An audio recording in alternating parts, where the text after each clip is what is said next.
Hello guys, तो अभी हम लोग सीखेंगे चैप्टर 10 लाइट के बारे में। लाइट क्या होता है, तो इसमें रिफ्लेक्शन और रिफ्रैक्शन के बारे में हम लोग को जानना है। बोर्ड एग्जामिनेशन के व्यू से चैप्टर 10 और चैप्टर 11 जो है ये दोनों मिलके 12% मार्क्स कंप्लीट करता है, जो कि 12 मार्क्स होता है टोटल। तो 10 और 11 ये दृष्टिकोण से ज़्यादा जरूरी है, और फिजिक्स जो है वो और भी ज़्यादा इम्पोर्टेंट होता है, क्योंकि ये दोनों जो चैप्टर है लाइट और चैप्टर 11 इससे 12 मार्क्स है। इसके बाद 12 और 13 भी फिजिक्स का ही है, वो 13 मार्क्स कंटेन करता है। तो अभी हम लोग जानेंगे लाइट के बारे में, रिफ्लेक्शन एंड रिफ्रैक्शन। सबसे पहले जानेंगे कि लाइट क्या होता है। लाइट क्या है, तो light is a form of energy.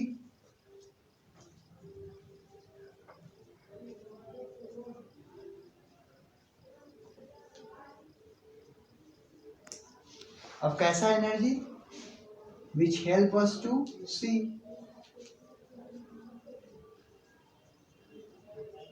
जो हम लोग को देखने में मदद करता है, वैसा फॉर्म ऑफ एनर्जी है। अब रिफ्लेक्शन क्या है और रिफ्रैक्शन क्या है, तो जो ये रिफ्लेक्शन है, रिफ्लेक्शन का कहना है कि अगर ये एक मिरर है तो ये जिस मीडियम से आया है उसी मीडियम में वापस चला जाएगा, ठीक है। तो इसको हम लोग बोलते हैं reflection. Bouncing back of light into the same medium is called reflection, either it is air और लिक्विड, वाटर और इन स्टील। तो नॉर्मली क्या है, हम लोग एयर में ही समझते हैं, क्योंकि एयर में ही हम लोग मिरर का नॉर्मली यूज करते हैं, और वाटर में भी हो सकता है। रिफ्रैक्शन जो है ये एक मीडियम से दूसरे मीडियम में जो चेंज होता है उसके बारे में हम लोग जानते हैं। जैसे अगर यहाँ पे ग्लास स्लैब रखा हुआ है, तो ये ग्लास स्लैब पे अगर लाइट इस टाइप से पड़ता है, परपेंडिकुलर ड्रॉ करेंगे, तो थोड़ा सा बेंड करने के बाद फिर ये इस साइड से ड्रॉ करते हैं। ये ड्रॉ करेगा, उसके इस साइड ये थोड़ा सा बेंड करेगा, और फिर इस साइड से ये बाहर आ जाता है। तो ये जो हुआ, इस प्रोसेस को मीडियम 1 से ये मीडियम 2 में गया, तो इसको हम लोग बोलते हैं रिफ्रैक्शन। दोनों के लॉ के बारे में जानेंगे, रिफ्लेक्शन और रिफ्रैक्शन। तो हम लोग पहले स्टार्ट करेंगे रिफ्लेक्शन से। उससे पहले हम लोग जानेंगे प्रोपोगेशन ऑफ लाइट के बारे में। सबसे पहले हम लोग जानेंगे लाइट के स्पीड के बारे में। लाइट का जो स्पीड होता है, तो स्पीड ऑफ लाइट अगर हम लोग देखें तो ये होता है 3 × 10⁸ मीटर पर सेकेंड। परफेक्ट वैल्यू बोलेंगे तो 299,748,458 अप्रोक्सीमेटली ये वैल्यू आता है मीटर पर सेकेंड। ओके, के स्पीड के बारे में हम लोग जान गए। अब हम लोग जानेंगे प्रोपोगेशन ऑफ लाइट के बारे में।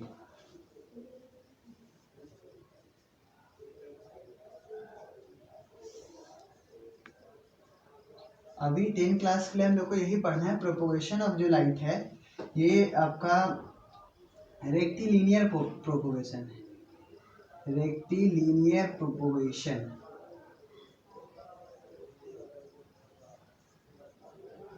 रेक्टिलिनियर प्रोपोगेशन मीन्स, रेक्टिलिनियर का मतलब होता है स्ट्रेट लाइन। ओके, तो प्रोपोगेशन ऑफ लाइट तो हो गया।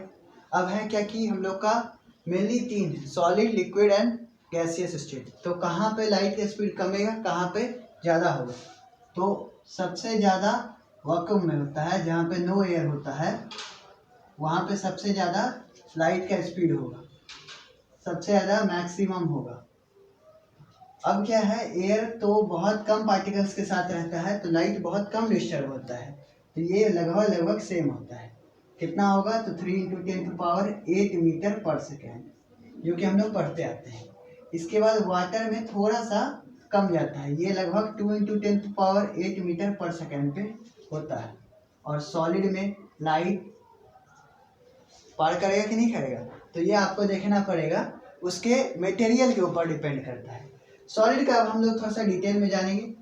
सॉलिड के डिटेल में अगर हम लोग जानना चाहें तो 3 part, first, second and third. And what is this, obviously you know that first is your transparent,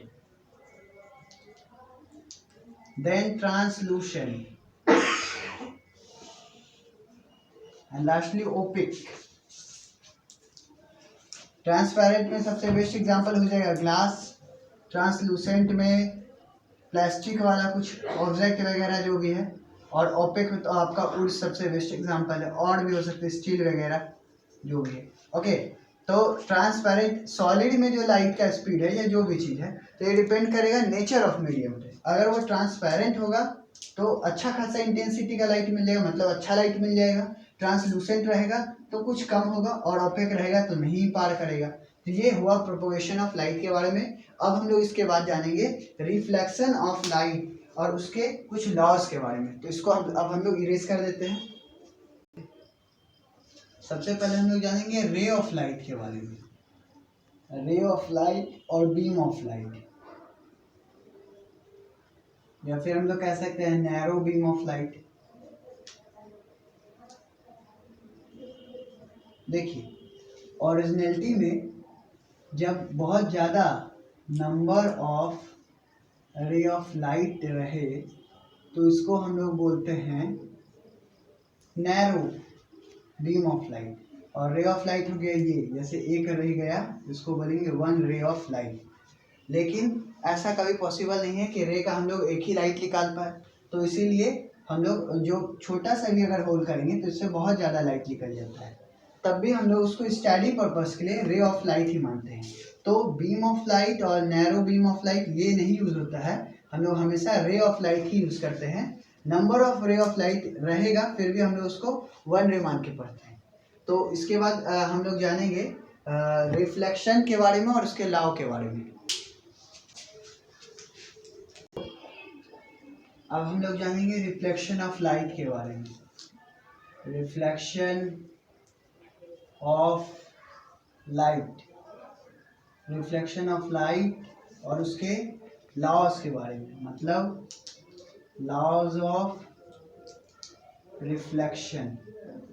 laws of reflection क्या होता है? सबसे पहले हम लोग जानते हैं रिफ्लेक्शन ऑफ लाइट के बारे में। जैसे ये अगर हमारा मिरर है,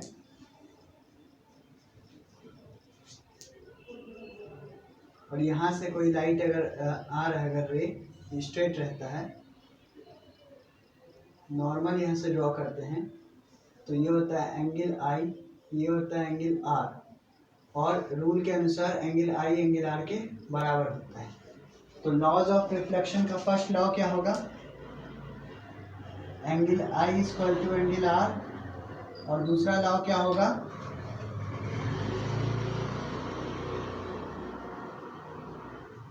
इंसिडेंट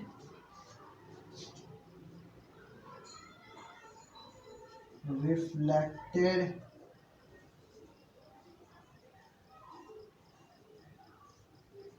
और normal all lies in same plane.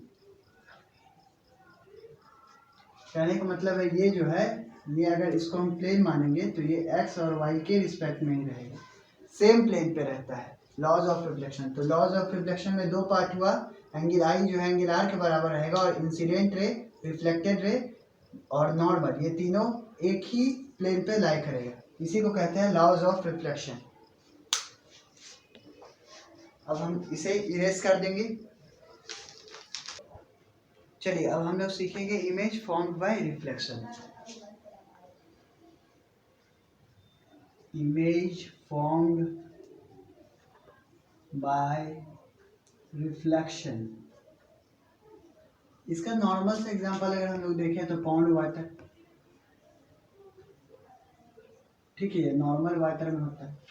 अब हम लोग को देखना है रिफ्लेक्शन के बारे में। तो रिफ्लेक्शन का जहाँ पे भी टर्म आता है तो हम लोग उसको मिरर से समझ सकते हैं, और ज़्यादातर रिफ्लेक्शन जो होगा वो मिरर में होगा। क्यों? क्योंकि मिरर जो होता है वो पॉलिश्ड सरफेस होता है, पॉलिश्ड सरफेस। और अगर कोई पूछ ले कि मिरर बनता क्या चीज़ से है, तो वो तुम्हारा सिल्वर पॉलिश करके बनता है बैक साइड। जैसे अगर ये आपका ट्रांसपेरेंट ग्लास है तो इसको इस साइड अगर हम लोग पॉलिश कर दें सिल्वर, तो इस साइड से ये रिफ्लेक्शन स्टार्ट हो जाएगा और ये मेरा मिरर बन जाएगा। तो ये तो हुआ मिरर का बात। लेकिन मिरर का भी शेप के अकॉर्डिंग टू शेप्स दो नाम हुआ। एक होता है आपका प्लेन, सिंपल प्लेन ये वाला, और ये एक होता है आपका कर्व। कर्व नॉर्मली क्या, ऐसा ऐसा कुछ भी, लेकिन कर्व में भी दो पार्ट होता है। लेकिन कर्व भी जो है वो दो टाइप का, ऐसा भी हो सकता है, ऐसा भी हो सकता है। तो यानी इसका दो नाम होता है, एक होता है कॉनकेव और एक होता है कॉन्वेक्स।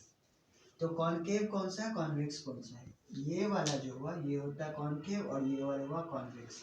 पॉलिश किस साइड इसमें प्रॉब्लम है, तो जिस साइड पॉलिश है उस साइड हम लोग इससे हम डिनोट कर सकते हैं। इस साइड वाला जो हुआ ये हो गया कॉन्वेक्स और ये हो गया कॉनकेव।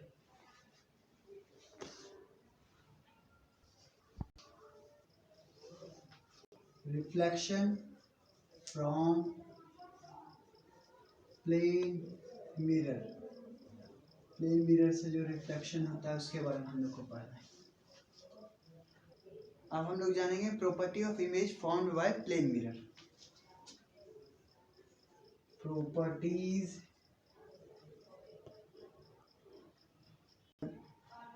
तो अब हम लोग जानेंगे property of image formed by plane mirror के बारे में। तो इसमें क्या क्या है, virtual image, erect, object distance equal to image distance of same size और लैटरल इन्वर्टेड। इसका पहले थोड़ा सा मतलब जान लेते हैं। सबसे पहले हम लोग जानेंगे वर्चुअल इमेज क्या होता है। देखिए इमेज दो टाइप का होता है, कोई भी जो इमेज होता है वो दो टाइप का होता है, एक वर्चुअल इमेज होता है और एक रियल इमेज होता है। जो मान के चलिए लाइट है, कैसे भी करके रिफ्लेक्ट करके अगर यहाँ पे इमेज का फॉर्मेशन कर रहा है तो ये रियल कहलाएगा। लेकिन वर्चुअली में क्या है कि ये यहाँ से रिफ्लेक्ट कर गया, लेकिन हमको यहाँ पे अगर इमेज का फॉर्मेशन हो रहा है तो ये वर्चुअली हुआ। मतलब उसमें रियल लाइट का कॉम्बिनेशन ही हो रहा है। दो रियल लाइट मिलने से अगर इमेज बनेगा, रियल लाइट के मिलने से, तो उसको रियल इमेज कहेंगे। और अगर उसको हम लोग वर्चुअली मान रहे हैं कि साइड मिला, असल में वो रिफ्लेक्ट कर गया दूसरा साइड, तो वो वर्चुअल इमेज हो गया। तो मान के चलिए ये एक मिरर है, मिरर का एग्जांपल लेते हैं क्योंकि प्लेन मिरर है। प्लेन मिरर है तो इसमें क्या है कि हम लोग को ऑब्जेक्ट देखते जो हम लोग इस साइड से जैसे सी किए तो यहाँ पे हम लोग को दिखाई देता, असल में इमेज तो यहाँ पे फॉर्म हो रहा है और ऑब्जेक्ट यहाँ पे, यानी ये तो हम लोग वर्चुअली ड्रॉ किए ना, तो इसीलिए ये वर्चुअली इमेज होगी।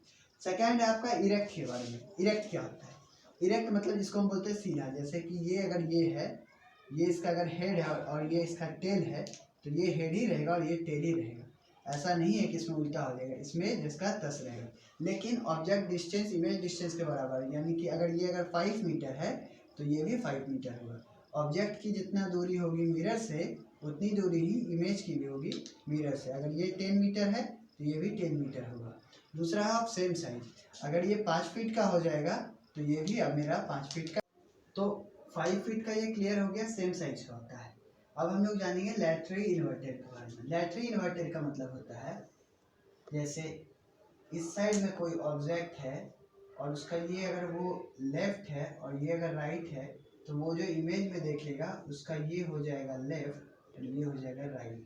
मतलब उसका लेफ्ट राइट बन जाएगा और राइट लेफ्ट बन जाएगा। इसको अगर एक प्लेन मिरर में हम समझने का कोशिश करें तो ऐसा होगा, ये कोई ऑब्जेक्ट है यहाँ पे रखा हुआ, ये अपना हाथ इस साइड से हाथ ऊपर किया हुआ है, ये वाला हाथ नीचे, ठीक है। दूसरा है अगर ये उसका इमेज का फॉर्मेशन हो रहा है तो, और इसका अगर ये हाथ ऊपर है ऐसा, तो ये इसका लेफ्ट हैंड है, ये राइट हैंड है, यहाँ पे ये इसका राइट हो जाएगा, ये इसका लेफ्ट हो जाएगा। तो इसमें राइट हैंड ऊपर की तरफ है, इसमें राइट हैंड नीचे की तरफ है, इसमें लेफ्ट हैंड नीचे की तरफ है, इसमें लेफ्ट हैंड ऊपर की तरफ है। राइट हैंड लेफ्ट हैंड बन गया और लेफ्ट हैंड राइट। दूसरा चीज, इसका हाइट अगर 5 फीट 2 इंच है तो इसका हाइट भी 5 फीट 2 इंच होगा। इसकी दूरी अगर 3 मीटर है तो इसका डिस्टेंस भी 3 मीटर होगा। Image distance equal to object distance. यही सेम फिगर से हम लोग समझ गए सारा चीज के बारे में। स्ट्रेट स्ट्रेट, हेड है यहाँ तो हेड यहीं पे है, और ये लेग है तो ये लेग है।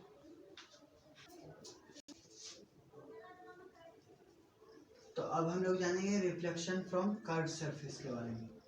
तो कर्व सरफेस जो होगा ये कॉनकेव और कॉन्वेक्स मिरर होगा। तो हम लोग के माइंड में आएगा कि इरेक्ट और इन्वर्टेड होगा, स्मॉल होगा, लार्ज होगा या सेम साइज का होगा, डिस्टेंस इक्वल होगा या अनइक्वल होगा, ऑब्जेक्ट का ज़्यादा होगा या इमेज का, और इट्स डिपेंड अपॉन सिचुएशन। ये सारा चीज़ सिचुएशन पे डिपेंड करेगा। अलग अलग स्फेरिकल मिरर के या कर्व मिरर जो कि कॉनकेव और कॉन्वेक्स है इस पर डिपेंड करता है। तो इसके लिए हम लोग को 4-5 रूल जानना पड़ेगा। उसके बाद फिर हम लोग अलग अलग करके कॉनकेव के बारे में देखेंगे और कॉन्वेक्स के बारे में देखेंगे। देखिए इरेक्ट मतलब हम आपको बता चुके थे कि सीधा होता है, तो इमेज भी इसका सीधा होगा। लेकिन इरेक्ट का मतलब क्या है, अगर ये इसका हेड है और ये टेल है तो आपका इमेज जो बनेगा ये उल्टा बनेगा। इन्वर्टेड का यही मतलब होता है। बाद बाकी सबका आप मीनिंग जान रहे हैं, तो पहले हम लोग कुछ रूल्स जानेंगे, उसके बाद फिर कॉनकेव और कॉन्वेक्स पे पर्सनली हम लोग इसके बारे में डिटेल में जानेंगे।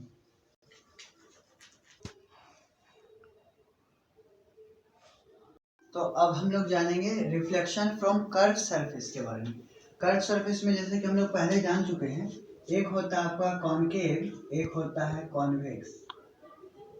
तो एक होता है कन्वर्जिंग, एक होता है डाइवर्जिंग। पहले हम लोग इसको समझ लेंगे तो अच्छा रहेगा। तो ये हम लोग का होता है कॉनकेव और ये होता है कॉन्वेक्स, ठीक है। तो क्योंकि इस पे अगर लाइट पड़ेगा, नॉर्मली अगर देखेंगे कुछ रोज तो आप लोग को समझ में आ जाएगा। तो ये क्या है ना कि एक जगह पे कन्वर्ज हो जाता है, यानी एक जगह पे आता है, इसको हम लोग बोल देंगे कन्वर्जिंग। ये बहुत इंपॉर्टेंट है। Only in case of mirror, only in case of mirror, क्योंकि अभी हम लोग रिफ्लेक्शन के बारे में कर रहे हैं और रिफ्लेक्शन का मतलब ही होता है कि हम लोग मिरर के बारे में ज़्यादातर स्टडी कर रहे हैं। तो इसीलिए कनकेव मिरर में कन्वर्जिंग होगा और कन्वेक्स मिरर में डाइवर्जिंग होता है। ये समझ गए। अब हम लोग जानेंगे ये सारा रूल के बारे में। ये P क्या है, C क्या है, R क्या है, F क्या है, ठीक है। तो P होता है पोल। पोल को जानने से दोनों पे समझते हैं। ये मेरा कॉनकेव हो गया, ये कॉन्वेक्स हो गया। कॉनकेव, कॉन्वेक्स,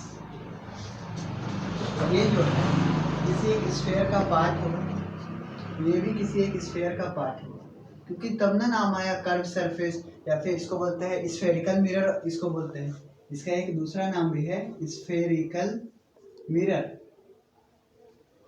तो ये किसी का पार्ट होगा, उसका कुछ बीच में सेंटर होगा। जो सेंटर होगा उसको हम लोग सी से डिनोट करते हैं। तो इसका भी सेंटर होगा कहीं ना कहीं, इसको भी हम लोग सी से डिनोट करेंगे। तो सेंटर जो है इसको हम लोग, सी का फुल फॉर्म होता है centre of curvature. Centre of curvature. हम दोनों इमेज पैरेलली जान के ले रहे हैं ताकि आपको समझ में आए कि ये हम लोग का कॉनकेव हो जाएगा और ये हम लोग का कॉन्वेक्स हो जाएगा, ताकि आप लोग को ज़्यादा अच्छा से क्लियर हो। दूसरा चीज़ है सेंटर ऑफ कर्वेचर। ये सी हम लोग का कंप्लीट हो गया। पोल जो है इसके सिधारे अगर स्ट्रेट अगर करेंगे और ये जो सेंटर हम लोग देखेंगे तो इसकी दूरी और इसकी दूरी बराबर होगी, तो इसको हम लोग पोल करते हैं। पोल, इसको हम लोग पी से डिनोट करते हैं। तो यहाँ भी पोल क्या होगा, ये वाला पोल होगा, ओके। ये हो गया आपका सेंटर ऑफ कर्वेचर हो गया और पोल हो गया। अब रेडियस ऑफ कर्वेचर क्या है, सिंपल सर्कल से समझते हैं। जैसे ये सर्कल है, इसको क्या बोलते हैं, जो सेंटर से एक लाइन गुजरे इसको बोलता है डायमीटर, और डायमीटर इक्वल टू 2 रेडियस। तो रेडियस इक्वल टू होता है d/2, यही फॉर्मूला होता है। तो यानी ये जो यहाँ तक दूरी है सेंटर से दूरी, इसको हम लोग बोलेंगे रेडियस ऑफ कर्वेचर। इसको बड़ी आर या छोटी आर से डिनोट करते हैं, इसको बोलते हैं radius of curvature. Radius of curvature. What is the difference between radius of curvature and center of curvature? Center of curvature is only point. This is called center of curvature. But radius of curvature is this. So radius of curvature is the distance. This is the radius of curvature. Okay. Either or capital R or small r. But center of curvature is only this dot. And here this dot. Okay. Then center of curvature, if we clear, then what is focal length? First, we have to understand focal length. Now, we have to understand focal length in both the cases. What is focus and what is focal length? First of all, this is your concave mirror. This is your concave mirror. Okay. Then this is your center of curvature. Now we have learned already. This is pole. And when the parallel line or parallel ray, we can say that, then it's bent toward a point. When many parallel line crosses, then a same point is found here. Many, as many you can draw, but it is parallel to principal axis. What is principal axis? Center, the distance between C and P, the straight line is called principal axis. Principal axis. Okay. Then this point here we find, and this is our focus. Where all the parallel line meets together is called focus. Then what is the relation between radius of curvature and focal length? This is only focus and we denote it from f. But the distance of f and p, what it is called?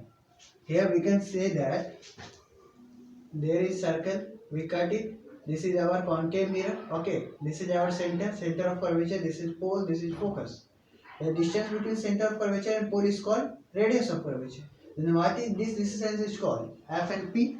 This distance is called focal length. This distance is called focal length. F से P तक की दूरी को हम लोग focal length बोलते हैं और C से P तक की दूरी को हम लोग रेडियस ऑफ कर्वेचर बोलते हैं. तो इस दोनों के बीच का रिलेशन अगर पूछे तो R इक्वल टू 2F होता है, यानी कि फोकल लेंथ इक्वल टू होता है रेडियस का आधा. ये आपको इम्पोर्टेंट है याद रखना.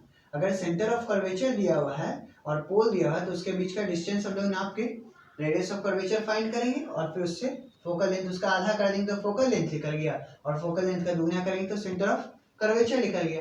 अब हम लोग जानेंगे focal length in convex lens. Here we have convex mirror, not lens. This is mirror, convex mirror. Because we have learned now reflection. अभी हम लोग रिफ्लेक्शन के बारे में पढ़ रहे हैं, रिफ्रैक्शन के बारे में नहीं पढ़ रहे हैं. ठीक है, तो सेम मीडियम में जाएगा पास. यहाँ फोकल लेंथ कहाँ पे हो? आप बोलिएगा यहाँ पे हो, लेकिन यहाँ पे नहीं हो. क्यों? पैरेलल लाइन गया और ये अगर वर्चुअली मीट करेंगे तो यहाँ पे मीट करेगा, नहीं तो ये डाइवर्जिंग लेंस होता है. हम लोग जानते हैं कि ये डाइवर्जिंग लेंस होता है. तो डाइवर्जिंग लेंस क्या करेगा? डाइवर्ज कर देगा, लाइट बाहर की तरफ चला गई जो भी पैरेलल लाइन गया. ठीक है, लेकिन इसको जब हम लोग वर्चुअली मीट करवाएंगे तो इसका भी एक पॉइंट होता है, तो इसका फोकस यहाँ पे होगा, तो इसका सेंटर ऑफ कर्वेचर भी तो यहाँ पे होता है. इसकी दूरी को बोलते हैं रेडियस ऑफ कर्वेचर और इसको बोलते हैं फोकल लेंथ. तो इसमें भी वही फॉर्मूला होगा 2/f, f equal to 2/r, r/2. Okay, तो ये आपको रिमेम्बरिंग करना पड़ेगा, सर आपको याद रखना पड़ेगा. कुछ अब इसका रूल है जो कि दोनों में लगेगा, कॉन्केव और कॉन्वेक्स में. तो हम दोनों आपको साथ में पैरेलली समझाते जाएंगे. तो अब हम लोग जो कॉन्वेक्स लेंस के बारे में बता रहे थे, कॉन्वेक्स मिरर के बारे में बता रहे थे, तो उसके बारे में स्मॉल होगा या लार्ज होगा, इस पर न्यूमेरिकल भी बहुत ज़्यादा बनता है. तो वो कैसे मालूम चलता है? तो सिचुएशन के हिसाब से. तो ये हम लोग कैसे पकड़ेंगे, इसको हम लोग कैसे जानेंगे? Bye ray tracing method. Basically दो रे को मिलाएंगे तो हम लोग को इमेज फॉर्म हो जाएगा. और इमेज का जो फॉर्मेशन है वो पॉइंट ऑब्जेक्ट से हम लोग स्टार्ट करेंगे. तो 4 रूल मेनली हम लोग को पढ़ना है. पहला, व्हेन प्रिंसिपल एक्सिस से अगर किसी लाइन को प्रिंसिपल एक्सिस के अगर पैरेलल होगा तो वो फोकस पे जाके मीट करता है. दूसरा, अगर फोकस से अगर किसी को फिर मिरर पे रिफ्लेक्ट करवाएंगे तो वो प्रिंसिपल एक्सिस के पैरेलल होगा. इसका जस्ट वाइस वर्सा है फर्स्ट वाले रूल का. तीसरा है, सेंटर ऑफ कर्वेचर से जब किसी को पास कराते हैं तो वो उसी लाइन में वापस आ जाता है. और चौथा है, जब हम लोग पोल पे ले जाते हैं तो angle I equal to angle R. सबसे पहले हम लोग जानते हैं सेंटर ऑफ कर्वेचर वाला, क्योंकि ये थोड़ा सा इजी. इसके लिए हम लोग जानते हैं, जैसे ये मेरा मिरर है और हम लोग पहले भी पढ़ चुके हैं, ये एंगल जो होता है, एंगल आई जो होता है एंगल आर के बराबर होता है. तो इस केस में मेरा क्या हो जाएगा? इस केस में क्या हो जाएगा? उसी लाइन में मेरा, क्योंकि ये 90 डिग्री हो जाएगा, नॉर्मल वाला पोजीशन हो गया 0 डिग्री हो गया. ठीक है, तो ये क्या हो गया? उसी पोजीशन पे वापस हो जाएगा, उसी लाइन पे वापस हो जाता है. तो यही होता है सेंटर ऑफ कर्वेचर में, एदर इन कॉन्केव और convex. This is your concave, this is your convex. Okay, तो अगर यहाँ पे हम लोग देखें, सेंटर ऑफ कर्वेचर से अगर कोई लाइन को पास करवाएंगे तो वही लाइन पे वापस हो जाएगा. इसमें भी यही होगा, इसका सेंटर ऑफ कर्वेचर इस साइड होता है, राइट हैंड साइड में, इसका लेफ्ट हैंड साइड में. ये आपको ध्यान रखना पड़ेगा. जब हम साइन कन्वेंशन और न्यूमेरिकल वगैरह बताएंगे तो बहुत ज़्यादा काम आएगा. तो ये भी इसी लाइन पे वापस हो जाता है. ये तो हुआ रूल नंबर 1. अब हम लोग जानेंगे रूल नंबर 2 के बारे में. रूल नंबर 2 हम लोग का कहता है कि सबसे पहले प्रिंसिपल वाला देख लेते हैं. ये कॉन्केव हुआ, ये कॉन्वेक्स हुआ. ओके, मैं दोनों रूल एक साथ लेके चल रहा हूँ. तो ये हुआ मेरा सेंटर ऑफ कर्वेचर, यहाँ मेरा ये हुआ सेंटर ऑफ कर्वेचर. अब यहाँ से अगर कोई लाइन पैरेलली जाता है, कितना भी लाइन जाए इससे मतलब नहीं है, तो ये एक लाइन पे जाके तुम्हारा मीट करता है. और जिस लाइन पे मीट करता है ये हम लोग का फोकस होता है, ये रूल है, ठीक है। तो यहाँ पे भी क्या है, जो लाइन पैरेलली जाएगा वो एक लाइन पे जाकर मीट करेगा और वो हम लोग का फोकस होगा, यही रूल का नियम है। इसका जो उल्टा रूल है ये क्या कहता है, यहाँ पे इसको हम लोग डिनोट करेंगे एरो से ताकि मालूम चलेगा कि लाइट आ कहाँ से रहा है। दूसरा है कि अगर इसका अपोजिट करेंगे, लाइट को अगर फोकस से भेजेंगे तो ये पैरेलल हो जाएगा। इसको हम लोग अच्छे से न्यू फिगर में देखते हैं। रूल 3, ये हुआ कॉनकेव, ये हो गया कॉन्वेक्स, ओके। हम लोग पढ़ते हैं इसके बारे में। ये हुआ सेंटर ऑफ कर्वेचर, ये हुआ सेंटर ऑफ कर्वेचर, ये होगा मेरा फोकस, इसका आधा होता है, यानी अगर ये 5 सेंटीमीटर है तो इधर भी मेरा 5 सेंटीमीटर हो, ओके। ये बात आपको ध्यान देना पड़ेगा। दूसरा चीज है, अगर ये फोकस से अगर पास होता है तो ये पैरेलल पास होगा प्रिंसिपल एक्सिस को, इसको हम लोग प्रिंसिपल एक्सिस बोलते हैं। यहाँ से पोल से जो ऐसा लाइन जो कि पोल से होते हुए फोकस से होते हुए सेंटर ऑफ कर्वेचर को पार कर जाए स्ट्रेटली, उसको हम लोग बोलते हैं प्रिंसिपल एक्सिस, ठीक है। तो अब अगर यहाँ पे देखें तो अगर यहाँ भी अगर फोकस से पास होगा ये वाला लाइन तो ये पैरेलली मूव करेगा, फोकस से पास होगा तो ये पैरेलली मूव करेगा, और जो रे का डायरेक्शन है ये आपको शो करना जरूरी है। तो ये हुआ रूल 3। अब हम लोग जानते हैं रूल 4 के बारे में। रूल 4 को समझने के लिए हम लोग ये चीज जानते हैं, रिफ्लेक्शन वाला इसमें लॉ लगेगा, तो angle I equal to angle R होता है। लाइट हमेशा ये कॉनकेव में भी इधर से जाएगा, लेकिन उसका डिनोशन इस साइड से होता है, ये बात हमेशा ध्यान रखना है। जब भी लाइट आता है तो लेफ्ट हैंड साइड से जाता है, और राइट हैंड साइड में सेंटर ऑफ कर्वेचर डिनोट करेंगे कॉन्वेक्स का, और कॉनकेव का डिनोट करेंगे लेफ्ट हैंड साइड में, ओके। तो लाइट तो हमेशा लेफ्ट के साइड से ही जाएगा ना, लाइट तो इधर ही पड़ रहा है। दूसरा है इसका सेंटर ऑफ कर्वेचर ये हो गया। अब हम लोग का है, अगर इस पे अगर पोल पे अगर कोई फोकस करता है, अगर पोल पे अगर कोई लाइन फोकस्ड होगा तुम्हारा, तो ये लाइन इसी तरफ मूव कर जाएगा, यानी angle I equal to angle R हो जाएगा,